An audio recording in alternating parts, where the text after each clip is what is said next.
Coucou tout le monde, nous voici pour une nouvelle vidéo et nous voici pour le premier update lecture du mois de juillet.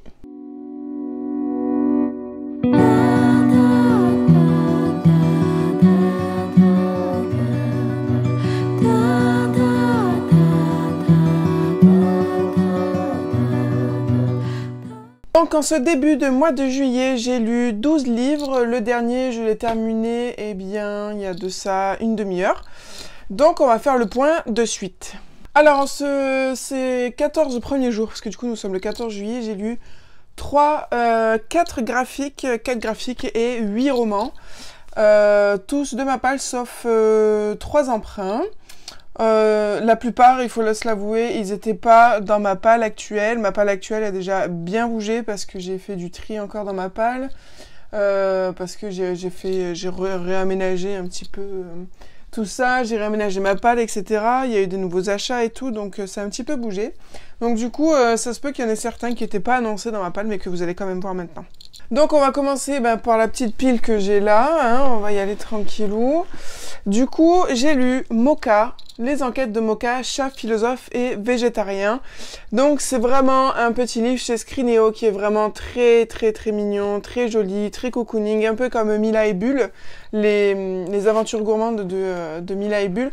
C'est exactement le même format que Mila et Bulle. On est sur des petits romans de 140 pages au grand maximum, avec de très belles illustrations, bon en noir et blanc, mais ça reste quand même très joli, ça rajoute son petit charme. Donc là nous allons suivre ici Mocha qui va être, c'est sa première aventure.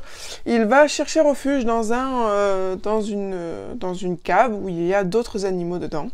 Et puis il va y avoir un espèce de grand procès pour savoir si ce chat peut quand même cohabiter avec les écureuils, les hiboux et plein d'autres animaux pour lesquels normalement ce chat est plus un tueur qu'un ami. Et donc du coup, il va y avoir ce petit procès, voilà, de savoir s'il mérite ou pas d'avoir sa place, s'il est vraiment végétarien. Et puis il va y avoir l'enquête qui va peut-être ou non l'aider à accéder à ce refuge parce que sinon il n'a nulle part où aller. Et donc du coup, il va faire en sorte que tout se passe bien. Et c'est très mignonné, c'est très gentillé. Et je pense que pour l'été, c'est vraiment très cool. Ou pour un premier mystère, par exemple, ça peut être pas mal. Si vous aimez les histoires de chats, ou si vos enfants aiment les histoires de chats, si vous cherchez des premières enquêtes à faire lire ou autre, ça pourrait être vraiment très sympa.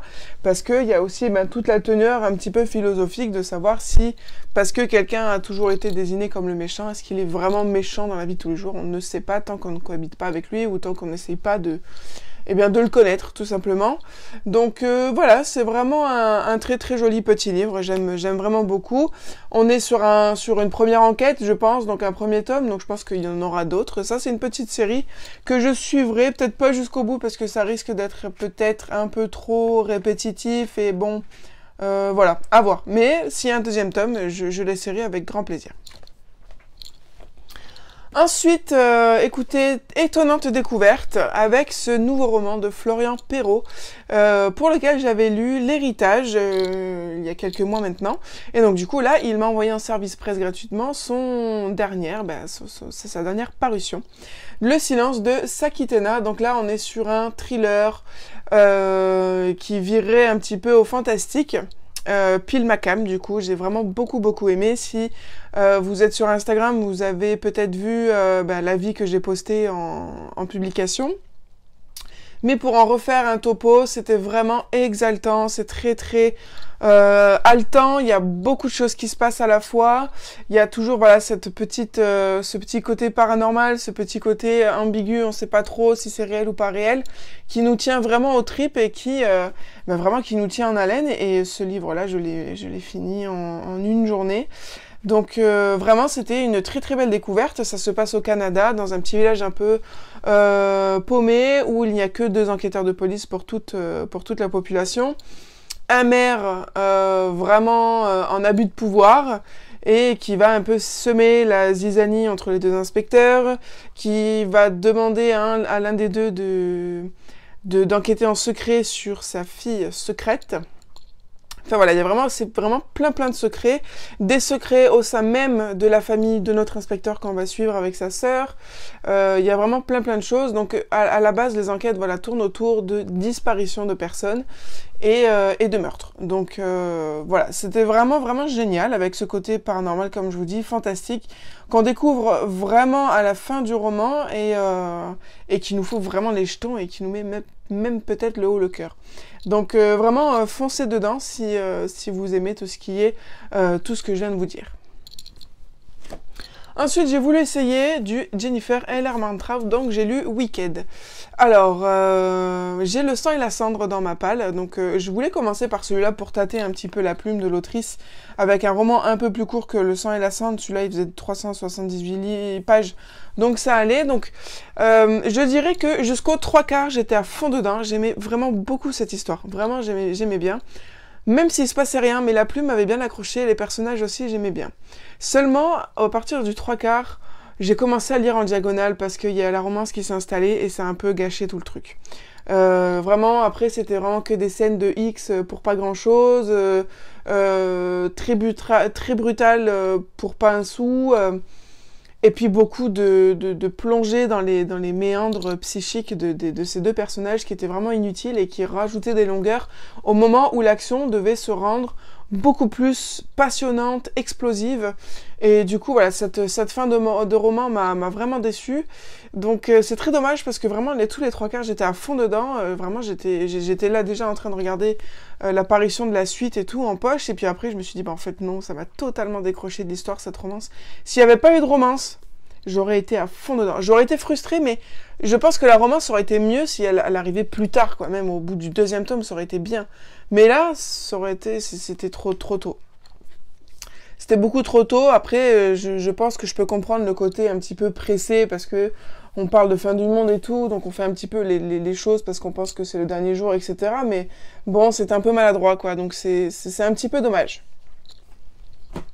Ensuite, j'ai lu Silence de Jean-Marc Denot, du coup la 2e enquête de notre Megan Grefford, de notre journaliste paranormal. Donc c'est sa 2e et pour l'instant dernière enquête de Megan. Si vous voulez, Megan c'est un petit peu la fille spirituelle de Alan Lambin. Donc toutes les autres enquêtes paranormales que je vous ai présentées de cet auteur, c'est Alan Lambin là. Brocélia et Silence, eh bien c'est Megan Grefford qui a été inspirée par la vie d'Alan Lambin. Et dans ce tome-là, un peu plus que dans Brocélia, Alan Lambin prend vraiment part à l'histoire et du coup j'ai vraiment beaucoup aimé retrouver ce personnage-là. Mais j'affectionne vraiment aussi beaucoup Megan qui apporte un petit peu sa pierre à l'édifice. J'aime beaucoup son personnage.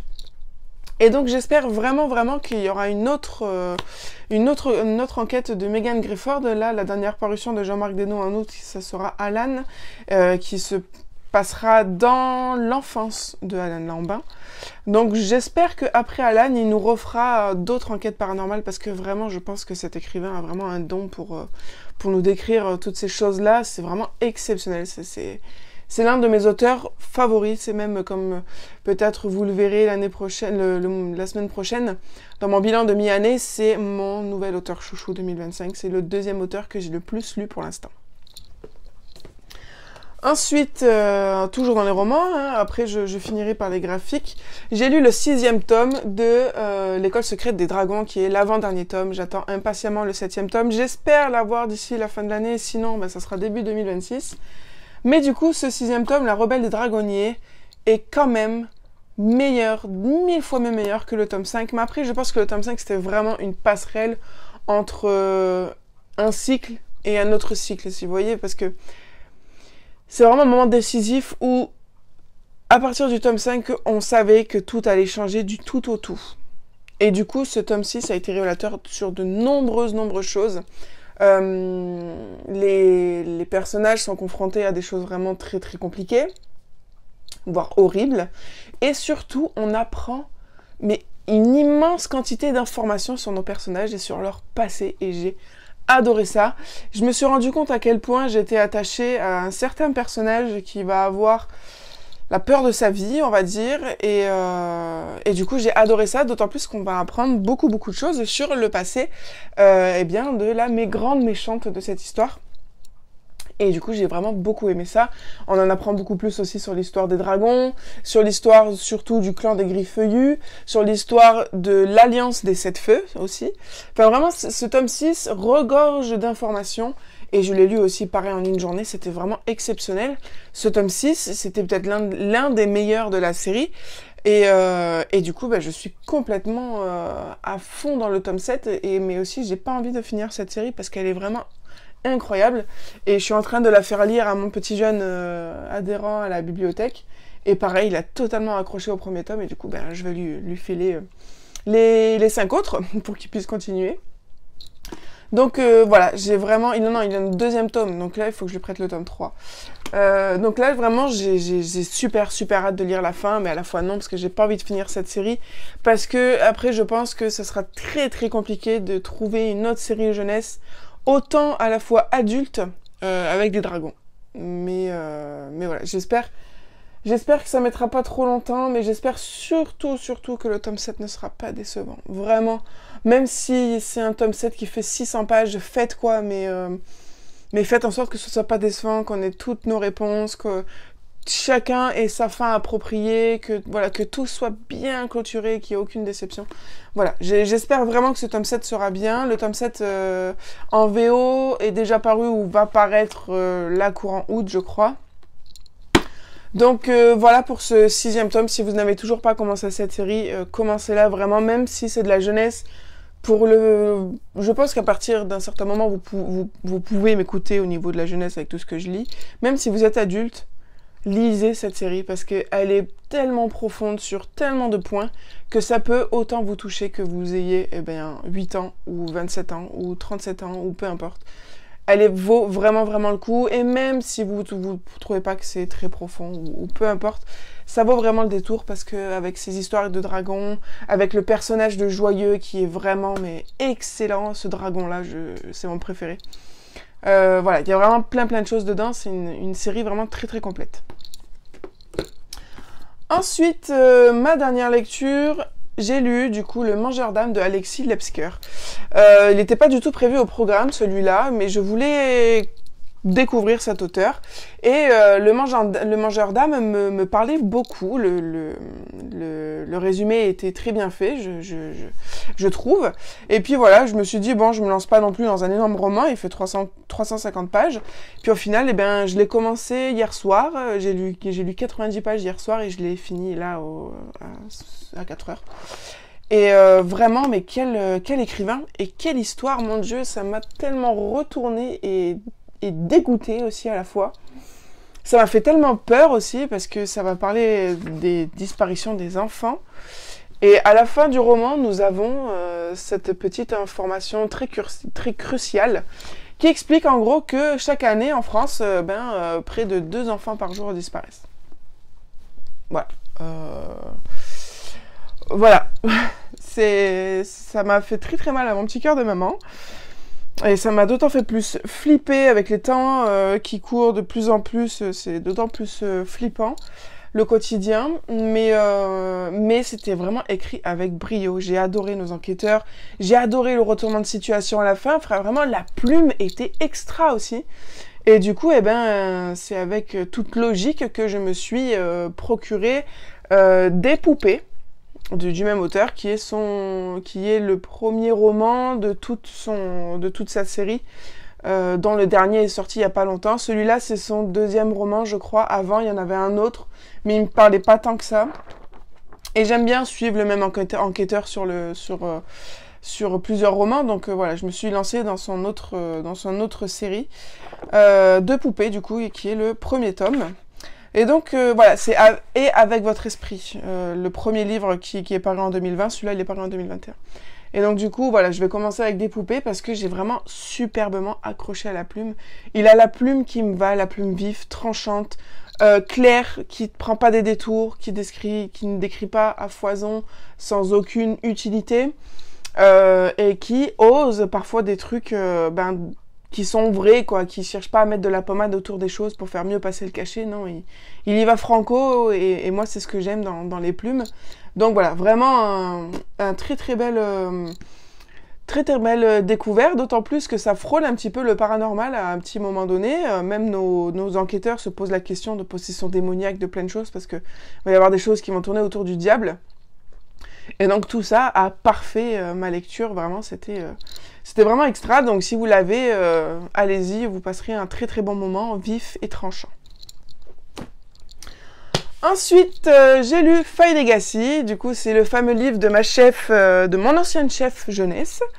Et du coup, j'avais participé à sa campagne Ulule. Et officiellement, son livre est maintenant disponible sur son site officiel. Donc, je vous mettrai son lien en barre d'infos. Donc, Faille Legacy est une romantasy avec des dragons, avec de superbes cartes à l'intérieur. Là, vous avez la carte du royaume que va parcourir nos personnages et de sublimes illustrations de notre petite romance. Et vraiment, ce jaspage et puis cette jaquette-là, elle est vraiment, vraiment magnifique. Donc du coup, c'est de l'auto-édition. Et tout ce qui a été fait à l'intérieur au niveau des illustrations, c'est Yannick Vicente qui a été au pinceau. Et je tiens à le saluer pour les magnifiques en-tête de chapitre, toutes les illustrations qui a été faites, tout le boulot graphique qui a été fait dessus. Elle a notamment travaillé avec une graphiste aussi pour mettre en forme tout ça, sans intelligence artificielle. Mais du coup, nous avons de superbes illustrations à chaque début de chapitre. Et c'est vraiment génial parce que ça vous donne peut-être des fois des infos sur ce qui va se passer, ou surtout c'est une interprétation de notre illustrateur Yannick Vicente de ce qui s'est passé dans le chapitre. Voilà, ça peut être vraiment vraiment plein de choses. Et du coup, des fois quand je devais m'arrêter de bouquiner parce que j'avais plus le temps, ben je regardais au chapitre suivant, je regardais l'illustration, je me disais tiens, qu'est-ce que ça peut bien vouloir dire, qu'est-ce qui va se passer et tout. Voilà, il y a vraiment vraiment plein de choses, de très très belles choses dedans. Et donc du coup, au-delà de ça, là on est juste sur le superficiel, mais au niveau de du contenu. Donc c'est une romantasy, on va dire basique dans l'essence du terme, que ça respecte parfaitement le schéma d'une romantasy. Mais j'ai trouvé que c'était quand même assez original, dans le sens où l'histoire commence par l'apparition d'une jeune fille sur un hôtel. Elle débarque comme ça d'une faille spatio-temporelle. Elle débarque en plein milieu d'un village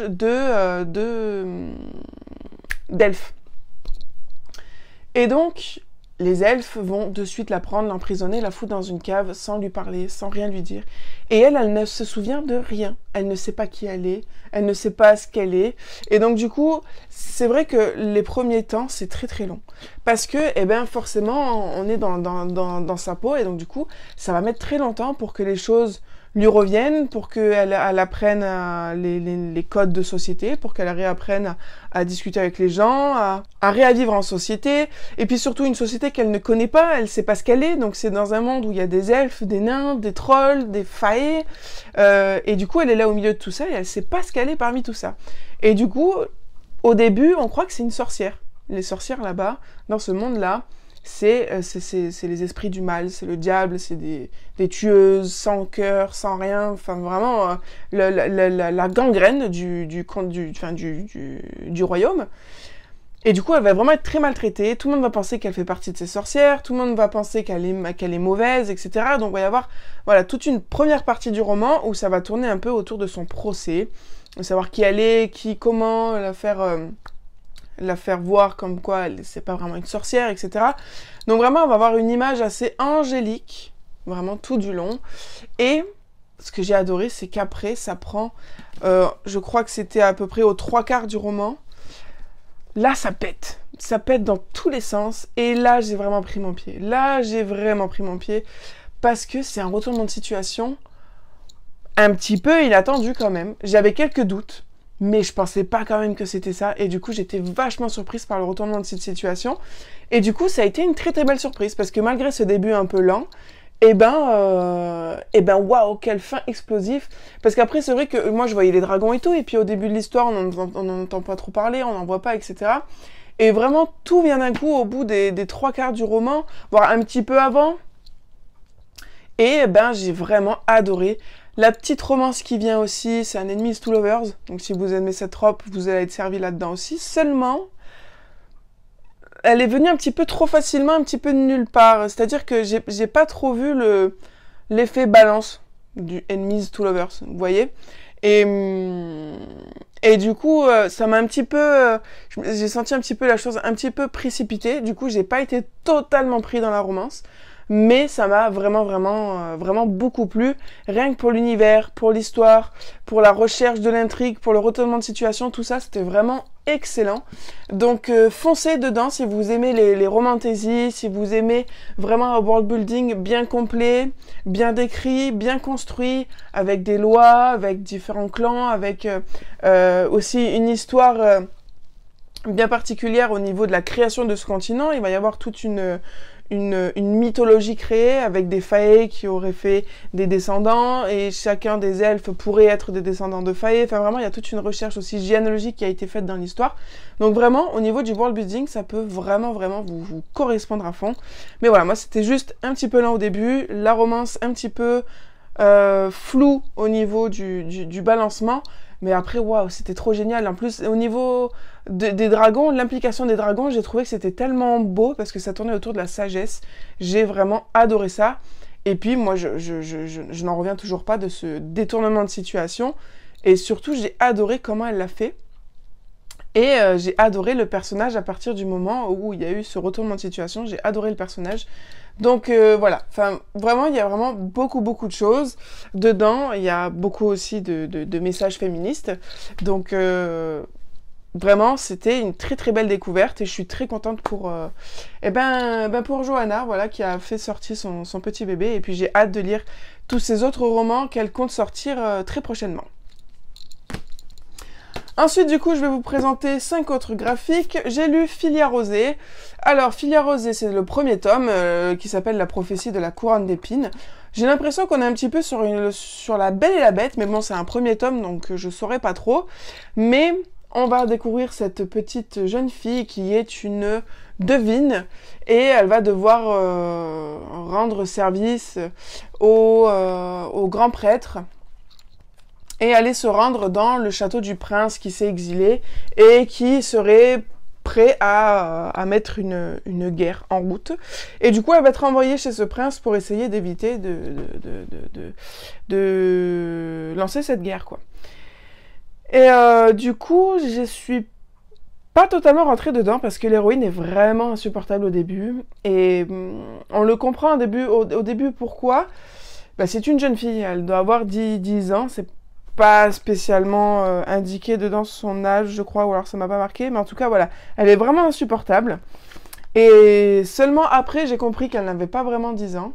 Mais du coup, j'avais hâte qu'on ait cet autre personnage-là d'elle-même, pour que ça soit un petit peu plus, au moins adolescent, quoi, et que ça soit un petit peu moins cucu-plan-plan, beaucoup de je me plains, beaucoup de pleurs, beaucoup de machin, enfin vraiment très enfantine, et c'est vrai que je m'attendais pas à ça. Mais c'était très sympa quand même. J'ai hâte de voir la suite parce que j'espère que dans la suite, là par contre, on verra son côté un petit peu plus adulte, adolescente. Mais là, voilà, pour un premier tome, c'était plutôt pas mal. Voilà, c'est une jeune prêtresse. J'ai dit une devineresse, mais bon, c'est pareil. Et bon, voilà, j'espère que ce sera plus trop ce côté enfantin qui sera dans les prochains tomes parce que sinon, ça risque de me couper dans mon envie et de ne pas finir la suite. Mais voilà, c'était sympa. De toute façon, c'est les webtoons, j'aime beaucoup, je passe toujours un très bon moment, donc voilà. Ensuite, roman graphique, j'ai lu Either Dreams, le tome 1, de Hayden Detara. À la base, c'est un webtoon. Après, il y a eu le roman graphique, et après, il y a eu le roman. Ou inversement, je sais plus. Enfin bref. En tout cas, je voulais pas lire le roman. J'ai lu qu'il y avait le roman graphique, donc j'ai lu le roman graphique. J'aime vraiment beaucoup ce style de format-là. Hachette Roman, ils ont fait aussi Marshmallow et Jordan. Et du coup, j'aime vraiment beaucoup ce style-là aussi. Ben, c'est un peu comme le... Enfin, c'est comme un webtoon, quoi. Ouais, hein. Je vois pas trop ce qui diffère des deux, parce que c'est vraiment le même style... c'est vraiment le même style graphique, quoi. C'est juste le format qui change. Enfin bon. J'ai vraiment beaucoup aimé cette histoire. J'ai hâte du tome 2. Dans Kaiser Dream, on est un petit peu sur la même histoire que Fae Legacy, dans le style où nous allons suivre une jeune fille qui se réveille totalement amnésique. Elle va rencontrer ce jeune garçon qui va lui dire « T'inquiète pas, fie-toi à moi, je peux t'aider à trouver toutes les réponses que tu veux. » Sauf que, ben, pas forcément. Et du coup, elle va retourner de là où elle vient. Et là, elle va apprendre sa véritable histoire qui va tourner autour des 4 éléments et de l'éther. Voilà le topo du premier tome. Donc, j'ai vraiment beaucoup aimé. Je suis contente quand même de l'avoir acheté d'occasion parce que pour 17 €, il n'y a pas vraiment grand-chose de quoi se mettre sous la dent, quand même. Mais j'achèterai quand même le deuxième tome parce que j'ai vraiment beaucoup aimé cette histoire. Tout allait un peu vite, mais c'est normal. On est sur une BD, donc si je voulais que ça aille un peu moins vite, il fallait que je lise le roman, mais j'avais pas envie. Donc voilà, j'ai vraiment beaucoup aimé et je me suis laissée avoir en fait parce que quand j'avais vu le livre sans lire le résumé, j'ai cru que c'était un remake de La Petite Sirène. Parce que vraiment, notre héroïne a tout de quoi tenir de La Petite Sirène. Là. Elle ressemble vraiment beaucoup à Ariel. Il faut que je trouve une image où vous allez comprendre pourquoi je dis ça. Mais elle ressemble vraiment, pour moi, elle ressemble vraiment beaucoup à Ariel, quoi. Hein. Même quand elle est dans l'eau, elle ressemble vraiment beaucoup... Enfin bon, voilà, pour moi c'était un remake de La Petite Sirène, alors que pas du tout. Mais bon, ça c'est mes problèmes à moi. Donc voilà, j'espère que le tome 2 sortira très très prochainement. Auquel cas, peut-être qu'elle sortira d'abord le roman, et après le roman graphique, auquel cas je devrais attendre très longtemps. Ensuite, j'ai lu le tome 2 de Métamorphe. J'aime vraiment beaucoup. Ce tome 2 est encore mieux que le premier. Je pense qu'il n'y aura pas pléthore de BD parce que là, on a quand même bien avancé dans l'intrigue. Pour la petite histoire, ça va être l'histoire d'un trafic de contenants avec des produits à l'intérieur un petit peu toxiques qui donnent des priorités animales à ceux qui les ingèrent. Et ces deux personnages-là vont malencontreusement rentrer en contact avec ces produits toxiques, et donc du coup lui va devenir vampire et elle va devenir loup-garou. Sauf que ces deux personnes-là, du coup, ce sont les seules connues qui sont impactées par ces toxines. Et évidemment, ils sont dans le même lycée, ils sont pas du tout dans les mêmes groupes sociaux. Elle, c'est la belle du lycée, et lui, c'est un petit peu le geek qui fait des jeux de rôle, qui traîne toujours avec la même bande de ploucs, etc., etc. Et donc du coup, il va y avoir une petite histoire qui va se faire entre les deux, et qui est vraiment très très sympa, ma foi. Même si elle a un peu du mal encore à se débarrasser de cette popularité de jeune fille riche, belle, fille de député, etc., etc. Mais j'ai trouvé que c'était vraiment très sympa, et du coup, je me suis bien amourachée de ces personnages, je me suis bien amourachée de cette histoire fantastique, avec ses pouvoirs d'animaux, avec ces histoires de sociétés secrètes, d'où viennent ces toxines, qui les a créées, pourquoi elles étaient en transfert, etc., etc. Donc voilà, ça c'est une série aussi que je suivrai jusqu'au bout. Voilà, j'ai hâte de voir quand est-ce qu'il y aura la suite. J'espère dans pas trop longtemps, sinon ça sera l'année prochaine, parce que je crois que celui-là, je l'ai acheté là ce mois-ci. Le premier tome, il était sorti l'année dernière. Donc si, en fait, je pense que ça sera l'année prochaine. Enfin bon, voilà, si vous l'avez, si vous passez devant, vous pouvez passer un très bon moment avec cette série Métamorphe. Ensuite, j'ai lu Mégalodon, une suggestion que j'ai fait du coup à la bibliothèque. Alors, c'est pas ce que je pensais que ça allait être une chasse aux mégalodons, un petit peu à la manière des Carthago. Et j'étais assez contente de voir qu'en fait, on allait suivre l'histoire des mégalodons eux-mêmes. Genre, c'est vraiment ce gros requin là qui va nous raconter son histoire. Et plusieurs d'autres requins aussi. C'est des bulles assez sommaires, assez primitives. Et malheureusement, pour moi, il y a quand même énormément de sang. Mais comme dit, c'est très primitif. Il y a beaucoup de combats, il y a beaucoup de chasses. Ils sont obligés de se nourrir. Il y a des guerres de clans, des guerres de pouvoir. Mais voilà, c'était quand même très sympa, assez original. Mais c'est vrai que je suis contente de ne pas l'avoir acheté parce que, pour ce que c'est, ça vaut pas des 1000 et des 100 non plus. Voilà, mais c'était sympa comme voyage. Si vous l'avez en emprunt ou si vous aimez juste les belles BD animalières, ça peut totalement vous convenir. Ensuite, la dernière BD que j'ai lue un petit peu par hasard, c'est le dernier livre. C'est une dystopie où du coup, un petit peu à la Fahrenheit 51, eh bien, les livres sont prohibés. Si vous avez des livres chez vous, vous êtes passible de peine de mort. Et nous allons suivre des histoires de personnages où nous allons beaucoup parler du numérique, de la place des professeurs numériques maintenant, que les livres sont source de confusion, de diablerie, enfin voilà, tout ce qu'on a déjà vu au cours de l'histoire et au cours des autodafés qui a eu lieu dans notre histoire. Mais du coup là, ça va surtout tourner autour de disparitions d'enfants. Il va y avoir des disparitions, on va essayer d'enquêter autour de ces enfants. Et puis on va se rendre compte qu'en fait, derrière ces disparitions d'enfants se cache de quelque chose de profondément humain. Et pas du tout maléfique. Et donc du coup, j'ai trouvé que c'était très poétique comme histoire. On retrace vraiment la vie d'un roman. On retrace l'histoire du livre, l'histoire des premiers écrits, l'histoire de la culture orale, la culture écrite. Il y a vraiment beaucoup de choses, de références historiques et tout. Donc vraiment, une très très bonne découverte, je suis très contente. Il était juste là, en présentation dans le rayon BD de la bibliothèque, et du coup je l'ai pris, parce que ça me parlait bien. Et voilà, j'ai vraiment vraiment bien aimé, donc si vous passez devant, sachez que vous n'en sortirez pas plus bête de cette BD. Voilà, ça m'a rappelé mes cours de DUT et d'histoire du livre. Donc écoutez, voilà pour ce premier update lecture. Nous nous reverrons la semaine prochaine. Il y aura la vidéo de bilan de mi-année et ensuite on se reverra fin du mois pour le dernier update lecture de juillet. Donc écoutez, j'espère que cette vidéo vous aura plu. Je vous fais plein de gros bisous et je vous dis à très vite sur la chaîne pour une nouvelle vidéo.